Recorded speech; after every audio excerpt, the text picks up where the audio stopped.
Para nuestra segunda clase, que es una clase muy compleja, por cierto, porque sabemos que estos temas siempre despiertan resquemores, pero acá el objetivo es tratar de explicarlos. Después cada uno toma, por supuesto, su decisión, sigue investigando, que siempre digo que es el objetivo de este programa, que sirva como disparador. Decía, para esta segunda clase estamos con Ignacio Autín. Él es periodista, es viajero también, estuvo por varios de estos lugares, escribió grandes crónicas. Primero que todo, Ignacio, te agradezco por venir. Por favor, gracias por la invitación. Bueno, a ver, estábamos hablando en el corte, quiero contarle a la gente que además Ignacio es de los poquísimos argentinos que sabe hablar albanés y se especializa, por supuesto, en un conflicto, en un lugar que tiene muchas implicancias, digamos, que genera mucho resquemor. Es muy difícil incluso en Europa mismo hablar de este tema y es Kosovo. Hablando de Kosovo, creo que uno puede llegar a entender lo que es la complejidad en la conformación de Estados-nación. Así que si querés, dale para adelante y contanos por qué Kosovo es tan problemático.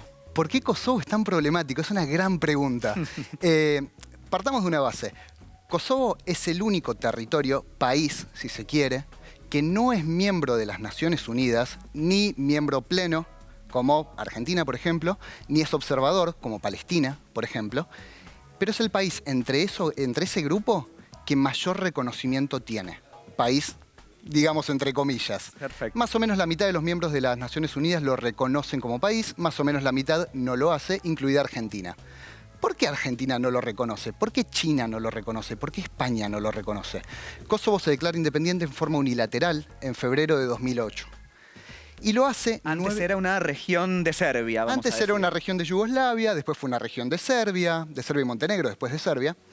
Y en 2008, 9 años después de la guerra, hubo una guerra entre 1998 y 1999 en Kosovo, 9 años después se declara independiente. Y la principal razón por la que se declara independiente es porque prácticamente el 100% de su población, digamos entre el 95 y el 100%, son albaneses. Es decir, son distintos al resto de Serbia. Hablan otro idioma, tienen otra religión, otra religión, otra cultura, pero además se sentían perseguidos. De hecho, había habido intentos de genocidio, un intento de matanza sistemática de los albaneses durante la época de Slobodan Milošević en Yugoslavia. Y eso es un punto muy común en todos estos distintos países no reconocidos o autoproclamados, que están habitados por lo que sería una minoría étnica para todo el país, pero que es una abrumadora mayoría en esa región en particular. Claro. Esto pasa en Kosovo, esto pasa en Artsaj o Nagorno-Karabaj. En la parte kurda de Turquía, por ejemplo, en la parte ¿no? kurda de Turquía. Hay muchas regiones y en general es más o menos la misma historia. Es interesante eso, acá te hago un paréntesis. En Argentina a veces no nos damos cuenta, ¿no? Porque acá, mal que mal, excepto alguna excepción pequeña, todos nos sentimos argentinos. Un cruceño, un pampeano o un jujeño tendrán cada uno diferentes costumbres, etcétera, pero todos somos argentinos. Pero a veces, por ejemplo, en Rusia o en los países que vos nombraste, uno puede decir, yo pertenezco a Rusia, pero la verdad, soy checheno o soy kurdo, etcétera. Eso pasa mucho en Bosnia. Claro. En Bosnia los serbobosnios se sienten mucho más serbios que bosnios, aunque tengan un pasaporte que diga que nacieron en Bosnia. Pero ¿por qué el caso de Kosovo es particular? Porque fue la primera vez, Kosovo se independiza en el 2008, y ese mismo año, en agosto, apenas unos meses después, fue la primera vez que alguien llevó el caso a la Corte Internacional de Justicia. Y le preguntó a la Corte Internacional, Serbia le pregunta, ¿esto es legal? ¿Puede un territorio unilateralmente independizarse? ¿Se puede? ¿Es legal esto? ¿Qué le responde la Corte? La Corte le dice, en 2009, le dice, por un lado, el caso de Kosovo, que es el caso por el que vos me estás preguntando, es legal. Ahora, no te voy a decir de ninguna forma si todos los casos del mundo, todas las secesiones, todas las declaraciones de independencia Es decir, no son sienta legales. precedente en No algún sienta punto. precedente, no da una guía. Entonces, la pregunta clave es, si el barrio de Palermo, en la ciudad de Buenos Aires, se quisiera independizar, ¿puede hacerlo?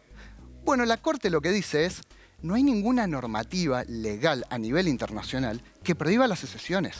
Lo único que existe son tratados específicos para lugares específicos. Por ejemplo, el Tratado de Garantía, que firma Chipre y otros países en 1960, para que Chipre sea un país. Chipre tiene que ser un país y está firmado por este tratado internacional.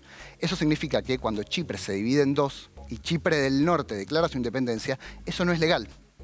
Ahora, ese es un caso puntual, con un tratado puntual. Que habla de Chipre. Que habla de Chipre. No existe ninguna regla a nivel internacional. Entonces, no es una disputa, digamos, jurídica, no se puede dirimir en una corte, se tiene que dirimir necesariamente políticamente. Entonces, ¿por qué, por ejemplo, España no reconoce a Kosovo como país? Dice, no, bueno, no es un país independiente, es una región de Serbia.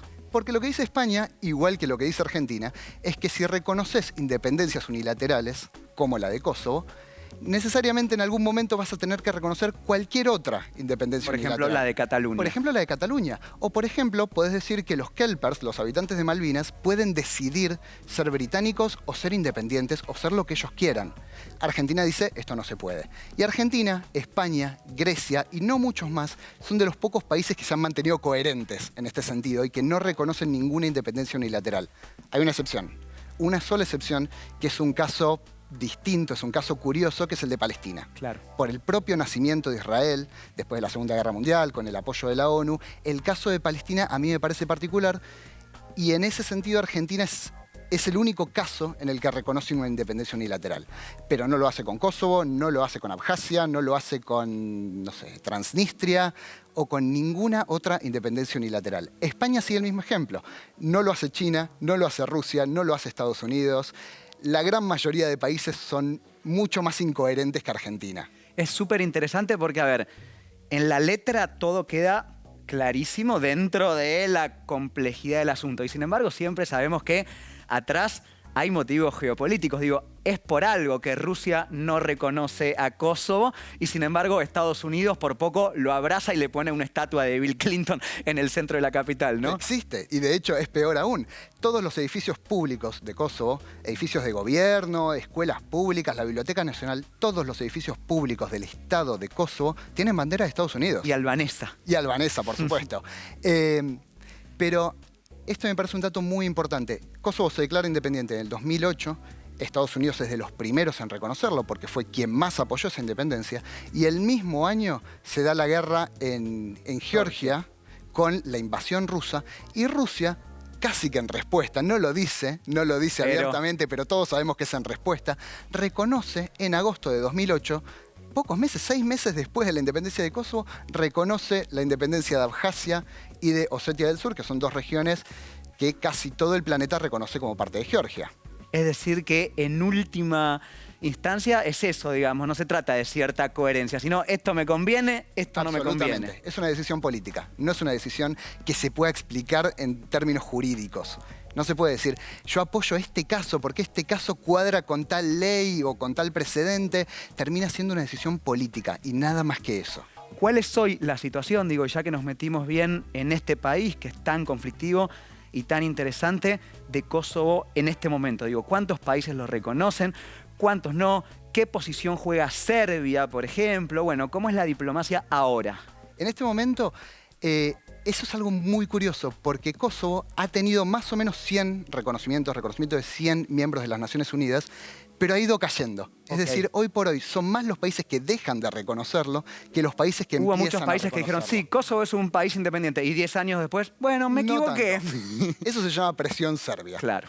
Y presión rusa también, por supuesto.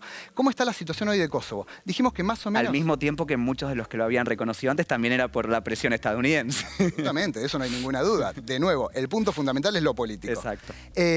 Más o menos, creo que son 93 los miembros de las Naciones Unidas que hoy reconocen a Kosovo, pero hoy particularmente está en una situación curiosa porque asumió un gobierno en febrero pasado, que es un gobierno extremadamente nacionalista, y cuando digo nacionalista no es nacionalista de Kosovo, sino que es nacionalista albanés. Dijimos que casi el 100% de la población es étnicamente albanesa.